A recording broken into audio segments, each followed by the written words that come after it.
Hello दोस्तों, तो आज हम बात करने जा रहे हैं लवासा सिटी के बारे में कि आखिर ये प्रोजेक्ट क्या था, क्यों स्टार्ट हुआ, किसका ड्रीम प्रोजेक्ट था और आखिर बंद क्यों हो गया। तो स्टार्ट करते हैं।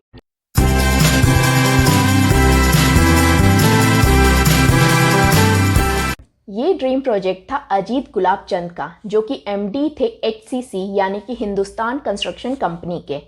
अब हुआ कुछ यूँ कि वो एक दिन इटली के एक सिटी गए, पोर्टोफिनो, और वो सिटी उन्हें इतनी सुंदर लगी कि उन्होंने सेम सिटी इंडिया में बनाने का प्लान बनाया। उसके लिए उन्होंने कई लोकेशंस देखी और फाइनली उन्होंने पुणे से कुछ दूर पर सह्याद्री माउंटेन्स में एक जगह फाइनल की, जहां पर लवासा प्रोजेक्ट को एग्जीक्यूट करने का प्लान किया गया।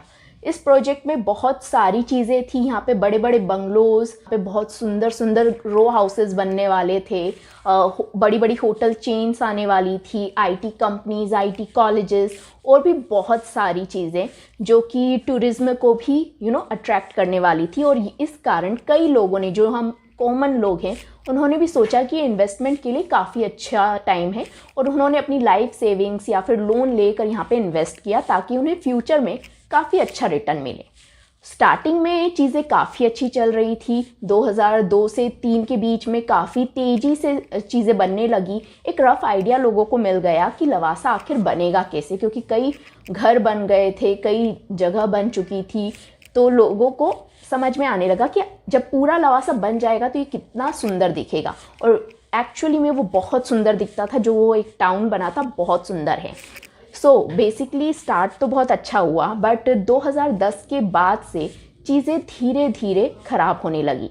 तो हुआ कुछ यूँ कि इसमें कुछ इश्यूज सामने आने लगे, जो मैं एक दो एड्रेस करने वाली हूँ। ओके, तो पहला इशू था कि यहाँ पे जो सह्याद्री माउंटेन्स है वो बेसिकली यूनेस्को के प्रोटेक्टेड नेचर जोन में आती है, राइट। सो उसके लिए अगर आप वहाँ पे कोई भी कंस्ट्रक्शन करते हैं तो आपको बहुत सारी परमिशंस लेनी होती है। बेसिकली आप कोई भी कंस्ट्रक्शन कर रहे हैं जहाँ पे आप इतने सारे लोगों को एस्टेब्लिश करना चाहते हैं, उनके लिए पूरा एक सिटी टाइप बना रहे हैं, तो आपको ऑब्वियसली बहुत सारी परमिशंस लेनी ही पड़ती हैं।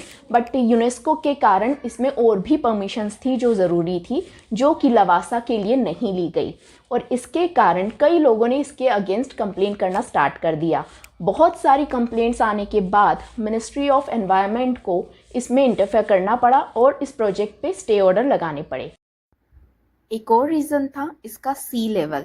ये सी लेवल से काफ़ी ऊपर था, जो काफ़ी रिस्की था। इसके बाद जो तीसरा एंगल सामने आया वो पॉलिटिकल आया कि इसमें कई पॉलिटिशियंस हैं जिन्होंने अपना बेनिफिट निकाला है, अपने रिलेटिव्स को इसमें इन्वॉल्व किया है और भी बहुत सारी चीज़ें। साथ ही साथ जो गांव वालों से ज़मीनें ली गई थी और जो अमाउंट तय किया गया था वो अमाउंट भी उन्हें नहीं दिया जा रहा था। ऐसी छोटी बड़ी कई रीज़न्स थे जिसके कारण इस लवासा प्रोजेक्ट को वहीं रोक दिया गया। सो अभी जो लवासा का क्या कंडीशन है उस पर बात कर लेते हैं। तो बेसिकली लवासा अभी एक टूरिस्ट प्लेस बन चुका है, जहाँ पे आसपास पुणे से या मुंबई से लोग आते हैं अपने फ्रेंड्स के साथ, फैमिलीज़ के साथ वन डे वेकेशंस के लिए। कुछ एक्टिविटीज़ हैं वहाँ, वाटर एक्टिविटीज़ है जहाँ आप कर सकते हैं। लोकेशंस बहुत सुंदर सुंदर है जहाँ पे आप रिवर्स हैं, बहुत सारी चीज़ें हैं जहाँ आप देख सकते हैं। बट स्टार्टिंग में एक्टिविटीज़ बहुत ज़्यादा थी, बट जब फुटफॉल कम होने लगा और वो मेंटेन करने के लिए पैसे नहीं आ रहे थे, तो धीरे धीरे एक्टिविटीज़ भी अब कम होने लगी हैं। तो अब वहाँ पे ज़्यादा कुछ है नहीं करने के लिए। बट हाँ, अगर आप लवासा कभी नहीं गए हैं तो आपको एक बार ज़रूर जाना चाहिए, क्योंकि ये सिटी सच में बहुत सुंदर है। अब वो उतनी सुंदर नहीं रह गई है बिकॉज मेंटेन नहीं किया जा रहा है उसे, बट स्टिल आज भी वो बहुत सुंदर दिखती है। वहाँ पे जो चीज़ें हैं, आप अभी भी अगर जाएंगे लवासा तो आप इमेजिन कर सकते हैं कि अगर ये सिटी पूरी बन गई होती और अच्छे से प्रॉपर मेंटेन की गई होती तो ये एक बहुत बड़ा प्रोजेक्ट बन सकता था इंडिया के लिए, और एक बहुत ही सुंदर सिटी इंडिया में बन सकती थी। बट अनफॉर्चुनेटली ऐसा नहीं हो पाया। नो इश्यू, अगर आप लवासा कभी गए हैं या फिर नहीं गए हैं, हमें कमेंट सेक्शन में ज़रूर बताइएगा। और आप कुछ एक्स्ट्रा ऐड ऑन करना चाहते हैं इन्फॉर्मेशन जो इस वीडियो में मिस है, तो प्लीज़ आप हम सबके साथ शेयर करिएगा।